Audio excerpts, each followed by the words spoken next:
Nad tebou vzíde Hospodin a ukáže sa nad tebou jeho sláva. Amen. A tak vás vítam, milí bratia a milé sestry na bohoslužbách v poslednú nedeľu po zjavení Pána. Volajme k nášmu Bohu spolu so žalmistom. Hospodine, Bože zástupov, obnov nás, ukáž jasnú tvár a budeme zachránení. Amen. A tak si vypočujme slova písma svätého, ako sú zapísané pre nás dnes v Evanjeliu podľa Matúša, kde budem čítať zo 17. kapitoly prvých 13 veršov. Na uvedenom mieste v Evanjeliu podľa Matúša čítame. A po 6 dňoch pojal Ježiš Petra, Jákoba a Jána, jeho brata, a vyviedol ich na vysoký vrch osobitne. A premenil sa pred nimi a jeho tvár sa skvela ako slnce. A jeho rúcho stalo sa bielým ako svetlo. A hľa, ukázali sa im Mojžiš a Eliáš, zhovárajúc sa s ním. A Peter odpovedal a riekol Ježišovi: Pane, dobre je nám tu. Ak chceš, spravíme tu 3 stany. Tebe jeden, Mojžišovi jeden a Eliášovi jeden. A kým ešte hovorili, hľa, zatvonil ich svetlý oblak a hľa, bolo počuť z toho oblaku hlas, ktorý hovoril: Toto je ten môj milovaný syn, v ktorom sa mi zaľúbilo. Toho počúvajte. A keď to počuli učeníci, padli na svoju tvár a báli sa veľmi. A Ježiš pristúpiac, dotkol sa ich a povedal: Vstaňte a nebojte sa. A keď pozdvihli svoje oči, nevideli už nikoho, iba samotného Ježiša. A keď schádzali z toho vrchu, prikázal im Ježiš a povedal: Nepovedzte nikomu o tom videní, dokiaľ Syn človeka nevstane z mŕtvych. A jeho učeníci sa opýtali a riekli: Čože to tedy hovoria zákonníci, že najprv musí prísť Eliáš? A Ježiš povedal a riekol im: Eliáš, pravda, príde prv a napraví všetko. Ale hovorím vám, že Eliáš už prišiel a nepoznali ho, ale mu urobili všetko, čo chceli. Tak bude od nich trpieť aj Syn človeka. Vtedy porozumeli učeníci, že im to povedal o Jánovi Krstiteľovi. Toľko je slov písma. Skloňme sa pred našim Bohom a Pánom a modlíme sa. Hospodine, Pane, ďakujeme za Tvoj deň. Za to, že nám ho dávaš k našim dňom pracovným. Dňom, ktoré sú plné všelijakých starostí a naháňania sa. Ďakujeme za deň odpočinutia, za to, že môžeme zastať pri Tebe, prestať od práce a odpočinúť u Teba. Ďakujeme, Pane, za to, že Ty chceš, aby sme načerpali sily u Teba, že Ty voláš všetkých, ktorí sa namáhajú a sú obťažení a ponúkaš odpočinutie. Ďakujeme Ti, Pane Ježišu Kriste, že aj nás si dnes zavolal. Chceme byť pri Tebe. Chceme poznať Tvoju lásku a chceme Ti vyznávať svoje viny. Lebo Ty, Pane, vidíš, ako nevládzeme kráčať po Tvojej ceste. Ako sa nevyznáme v svojich chodníkoch. Ako nerozumieme, čo máme žiť a čo už žiť nemáme. Ty poznáš, Pane, naše previnenia. Ty vieš o našich túžbách. Ty vieš o hriechu v nás i okolo nás. A tak ťa prosíme, zľutuj sa nad nami. Tam, kde sme v tejto chvíli, nás požehnaj. O milosti a zachráň z toho, čo žijeme, lebo my sami si nevieme pomôcť. A tak prosíme o zľutovanie a o Tvoje jasné slovo do nových dní. Takto voláme v mene nášho Pána a Spasiteľa Ježiša Krista. Amen. Milí bratia, milé sestry, milí priatelia, čítali sme dnes známy oddiel z Matúšovho Evanjelia. Je to veľmi známy a zaujímavý text, ale ja by som sa chcela venovať dnes jeho záveru. Tomu krátkemu rozhovoru Ježiša a jeho 3 učeníkov potom, keď videli Ježišovo premenenie na hore. Uvideli tiež Mojžiša a Eliáša a to celé videnie sa snažia v záverečných veršoch nášho textu 17. kapitoly Evanjelia podľa Matúša, snažia sa to vyhodnotiť. Čítame, učeníci sa ho pýtali, rozumej Ježiša, ako to, že hovoria zákonníci, že najprv musí prísť Eliáš. O novom príchode Eliáša alebo prinajmenšom Eliášovskej postavy, niekoho, kto bude mať rovnakú úlohu ako kedysi Eliáš, hovorí už v starom zákone prorok Malachiáš. Čítame to v závere knihy proroka Malachiáša. Hľa, posielam k vám proroka Eliáša, skôr než príde deň Hospodinov, veľký a hrozný. Ten prorocký text bol zrejme v novozákonnej dobe dosť vplyvný. Nachádza sa aj v tom poradí, keď sa dívame v závere starého zákona, hneď blízko Evanjelia podľa Matúša, ktorým začína nový zákon. Je zaujímavé, že u Malachiáša v proroctve hneď v predchádzajúcom verši čítame o Mojžišovi. V tom verši 21. Pamätajte na zákon môjho služobníka Mojžiša, ktorému som vydal na Chorébe pre celý Izrael nariadenia a práva. Tieto dva verše sú hneď vedľa seba. Tak, ako sa blízko Mojžiš s Eliášom objavili na hore premenenia a rozprávali sa s Ježišom. A tak Ježiš vysvetľuje učeníkom, čo sa to tam dialo. Odpovedá im a súhlasí s predstavou, že Eliáš má predchádzať súdu a vyzývať ku obnove. Pripravovať teda cestu pre syna človeka, ktorý je aktérom Božieho súdu. To je úloha Eliáša. Syn človeka však zvolil cestu utrpenia. A Eliáš mu pripravil cestu aj v tomto smere. Predišiel ho aj v utrpení. Učeníci pochopia to, čo evanjelista Matúš pripomína aj nám. Vtedy porozumeli učeníci, že im to povedal o Jánovi Krstiteľovi.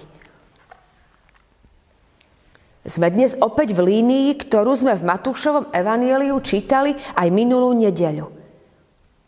Ježiš sa tu hlási ku svojmu predchodcovi, ktorý mu pripravuje cestu. Je zaujímavé, že ju pripravuje nielen kázaním, slovami, ako by sme čakali, ale aj mučenickou smrťou. K Jánovi Krstiteľovi sa Ježiš hlási, keď z jeho rúk prijíma krst, ale tiež keď hovorí o tom, že obaja sú odmietaní. To čítame potom u Matúša v 11. kapitole. A od dní Jána Krstiteľa až doteraz trpí nebeské kráľovstvo násilie. A on je Eliáš, ktorý mal prísť. A potom sa k nemu ešte prihlási v Jeruzaleme. Zvesť, ktorú niesol Ján Krstiteľ i Ježiš, nie je jednoduchá. Ale je to jediná cesta, na ktorej sa môžeme stretnúť s tým, s ktorým k nám prichádza nebeské kráľovstvo. Čiňte pokánie, lebo sa priblížilo kráľovstvo nebeské. Pokánie znamená zmenu myslenia, zmenu zmýšľania. Zmeniť myslenie znamená nebyť väzňom vlastných myšlienok, nebyť väzňom vlastných predstav a nárokov a tiež aj názorov, okolo ktorých sa človek stále točí, niekedy ako v blúdnom kruhu a nevie z nich von. Zmeniť myslenie nám niekedy bránia aj silné predsudky voči druhým ľuďom. A to, že sme si už na niekoho urobili vlastný názor. A teraz sa ho držíme a nie sme ochotní sa pozrieť predovšetkým na seba inak a vidieť seba aj druhých z odstupu. Nie sme ochotní hľadať myšlienky nové, svieže a nádejné. Je smutné, že často namiesto otvorenej mysle vládne aj v cirkvi neraz zabednenosť. Uzavretosť, tvrdosť voči ľuďom, ktorí sa v nej nehodia do väčšinových predstav. Veľmi ľahko sa to deje aj dnes. A potrebujeme si na to dávať pozor. Pretože to nebeské kráľovstvo prichádza ku človeku pokáním. Približuje sa a treba to pokánie činiť. Aby sme zavnímali Božiu blízkosť, aby sme zavnímali aj tých druhých tak, ako sú. Ako ich Pán Boh vidí a miluje. Aby sme aj my ich tak mohli vidieť a milovať. Ježiš Kristus napríklad zmenil zmýšľanie voči hriešnikom. Keď chodil po tejto zemi, tak vo svojich jasných skutkoch to ukázal. Odložil ich tradičné odmietanie. Zasadol s hriešnikmi ku jednému stolu. A nás volá k takémuto životu. Tak dal videdencom nádej na dôstojný život. Podobne pristupoval aj k cudzincom, napríklad ku Samaritánom, ale tiež k ženám a deťom, ku chronicky chorým, k posadnutým, ku všetkým, ktorí si niesli poznačenie druhoradosti, menejcennosti a podradnosti. Dával im pocit, že sa Boh o nich zaujíma, že mu na nich záleží. A to je veľká zmena myslenia, ktorú Ježiš priniesol, ktorá s Ježišom vstúpila do nášho sveta. A môže vstupovať aj dnes do našich svetov. Práve tam, kde žijeme svoje životy. Tam uprostred susedstiev, známych, v práci našej, medzi kolegami, spolužiakmi. To je to veľké svetlo, ktoré zažiarilo ľudu bývajúcemu v temnotách. Ľudu v krajine tieňa smrti. Ak aj my potrebujeme zmeniť zmýšľanie, ak i pre nás platí táto Ježišova výzva, vnímam, že tak najviac v oblasti medziľudských vzťahov. Ako prekonávať vzájomný odstup, odsudzenie, predsudky a nepochopenie? Ako posilniť lásku? Ako zmeniť zažité pohľady, ktoré vytvárajú bariéry? Veľakrát sa to deje v strachu. Poznáme to aj z politickej scény. Mnohí politici v nedávnej minulosti i teraz posilňujú rozdeľovanie našej spoločnosti a ťažia z toho. A využívajú k tomu zastrašovanie.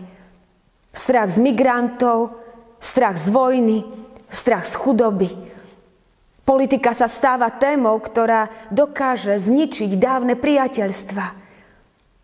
Ako docieliť to, aby sa nesúhlas s politickým postojom nestal odmietnutím človeka. Aby rozdielnosť politických názorov neznamenala osobné nepriateľstva. Ako mať jasný politický názor a zároveň kultivovanie jednať s človekom, ktorý má iný politický názor. Ako to žiť?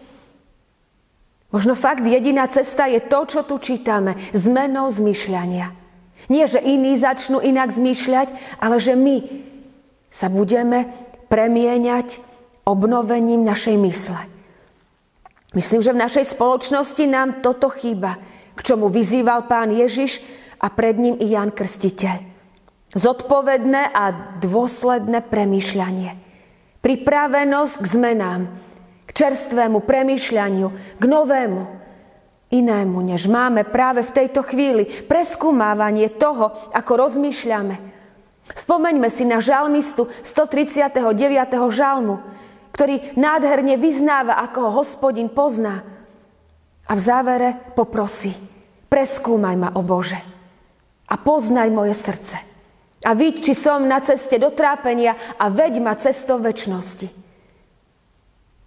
Akoby vyznával neistotu, či je na dobrej ceste. A možno práve vtedy je človek na tej dobrej ceste. Keď si je vedomý toho, že sa môže mýliť. Že nielen ten druhý sa mýli, ale ja sa môžem mýliť. Preskúmávanie toho, ako rozmýšľame. A snaha o premenu v našom myslení všade tam, kde sme ovládaní strachom, nenávisťou a sebectvom. Chýba nám to, aby sme si kládli otázky, či myslíme dobre. Či nie sme na zlej ceste. Či to s ľuďmi myslíme dobre. Aj my sa máme modliť, aby nás Pán Boh preskúmal. Zmeniť zmýšľanie máme a môžeme nielen zo strachu, ale práve z nádeje, že sa pred nami vďaka Bohu otvára nová dobrá budúcnosť. To Božie nebeské kráľovstvo priblížilo sa v Ježišovi k nám a môže sa približovať v ňom aj dnes. Stále, keď sa my k nemu priblížime, tým, že budeme činiť pokánie, že sa vrátime až k Hospodinovi. Činiť pokánie znamená vrácať sa späť k Bohu, až k nemu, do jeho blízkosti. Máme pred sebou nádejnú budúcnosť a preto sa nemusíme báť. Preto môžeme kráčať Ježišovou cestou, aj keď je to cesta kríža. On ňou kráčal kvôli nám. A jeho predchodca, Ján Krstiteľ, ktorý mu pripravoval cestu, tiež kráčal touto cestou. A Ježiš ňou kráčal ešte tak, že vzal tie všetky naše viny, trápenia, nedokonalosti, neschopnosti meniť naše zmýšľanie, všetko vzal na seba. A zomieral za nás. A potom slávne z mŕtvych vstal. A preto máme nádej. V každej chvíli nášho života. Zvlášť vtedy, keď sa nám zdá, že už nádej nemáme. Spomeňme si na tú moc skriesenia, ktorá je ukrytá v Ježišovi a v jeho príchode, v jeho kráľovstve, ktoré môže byť medzi nami. A tak volajme k Ježišovi, prosme, aby nám daroval to, čo nemáme. Hospodine, ďakujeme Ti za Tvojho milovaného syna. Ďakujeme Ti, že si nám poslal svojho milovaného syna, aby sme mohli byť zachránení, zo svojich blúdnych kruhov vyvedení, aby sme mohli zavnímať novú budúcnosť, dobrú, ktorá je ukrytá v Tebe. Ďakujeme Ti za to evanjelium, za dobrú správu, ktorá nám môže znieť aj dnes. Zvlášť vo chvíli, keď zažívame rozdelenie v spoločnosti, v tomto svete, rôzne názory, ktoré budia nepriateľstvo. Prosíme, Bože, upokoj nás. Prosíme, vlievaj lásku medzi nás a vezmi všetok strach a nenávisť. Ukazuj nám sebectvo, preskúmaj nás, o Bože, prosíme. A veď nás cestou k Tebe, do života, nie do trápenia. Pane, my sme úplne závislí na Tebe. Nevieme si pomôcť. A tak prosíme, Ty nám pomôž. Ďakujeme Ti, že Tvoja cesta je cesta života. Cesta nádeje a záchrany. A tak, Pane, prosíme ťa, pomôž nám stretávať sa s Tebou. Keď sa približuješ so svojím kráľovstvom k nám, prosíme, Pane, pomôž nám činiť pokánie. Pomôž nám obnovovať naše zmýšľanie a neprispôsobovať sa tomuto svetu, nenávisti a zlobe. Pomôž nám, Bože, niesť do tohto sveta vôňu Tvojho kráľovstva. Ty sám nás naplni svojim svätým duchom, aby sme Tvoje kráľovstvo mohli niesť. Aby s nami prichádzalo nebo tam, kde vkročíme. Tvoje panovanie, Tvoja láska a ochrana, Tvoje prijímanie každého človeka. Pomáhaj nám, Pane, v tejto ceste života, lebo my sami to nevieme. A zvlášť pomáhaj tým, ktorí si nie sú sebou vôbec istí, ktorí si zúfajú, ktorí sú v trápení, až v depresiách, ktorí potrebujú pomoc. Pomáhaj, Pane, každému v každom vzťahu, kde sa ten vzťah narúša, kde je ťažko, v domácnostiach, vo vzťahoch, doma, v škole, v práci i v našich cirkevných zboroch. Pomáhaj nám, Bože, žiť v láske, pokoji. Pomáhaj nám vnímať Tvoje prichádzanie k nám. Prosíme ťa za slabých a chorých medzi nami. Za všetkých, ktorí sú doma a je im ťažko, prežívajú bolesť. Každého, Pane, navštevuj láskou, ochranou, milosťou. Prosíme ťa, zmiluj sa aj nad našou krajinou a daj múdrosť, Pane, tým, ktorí jej vládnu. Prosíme ťa aj za krajiny za hranicami našej vlasti. Aj tam, Pane, sa dokazuj ako Boh a Pán. Zvlášť predkladáme Ukrajinu, našich susedov na východe. Prosíme ťa, Pane, daj odvahu ľuďom Ukrajiny. Daj im silu bojovať, odvahu, Pane. Prosíme ťa, priznávaj sa k rodinám, ktoré už nevládzu, k tým, ktorí smútia za svojimi milovanými, k tým, ktorí strácajú svojich v boji o slobodu. Prosíme ťa, Bože, daj im silu. Prosíme ťa, daj im zvíťaziť nad útočníkom, ktorý ich chce zničiť. Prosíme ťa, Bože, buď im blízko. Prosíme ťa, daj pokoj Ukrajine. Len na teba všetci očakávame a len do tvojich rúk sa kladieme a ako deti k tebe voláme. Vypočuj nás. Otče náš, ktorý si na nebesiach, posväť sa meno tvoje, príď kráľovstvo tvoje, buď vôľa tvoja ako v nebi, tak i na zemi. Chlieb náš každodenný daj nám dnes a odpusť nám viny naše, ako aj my odpúšťame vinníkom svojim. Neuvod nás do pokušenia, ale zbav nás zlého, lebo tvoje je kráľovstvo i moc i sláva na veky. Amen. Príjmite požehnanie. Nech ťa požehná Hospodin a nech ťa ochraňuje. Nech rozjasní Hospodin svoju tvár nad tebou a nech ti je milostivý. Nech obráti Hospodin svoj obličaj k tebe a nech ti udeli svoj pokoj. Amen. A slova vyslania si vypočujeme z listu Rímskym z 12. kapitoly. Prvé 2 verše budem čítať. Príjmite ich ako slovo do nových dní.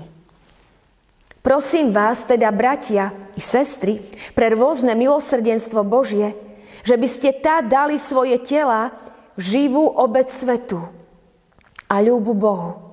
Rozumnú to vašu svetoslužbu. A nepripodobňujte sa tomuto svetu, ale sa premente obnovením svojej mysle, aby ste skúšali, čo je vôľa Božia. To, čo je dobré, ľúbe a dokonalé. Nech nám v tom Pán Boh sám pomáha. Prajem vám požehnaný týždeň.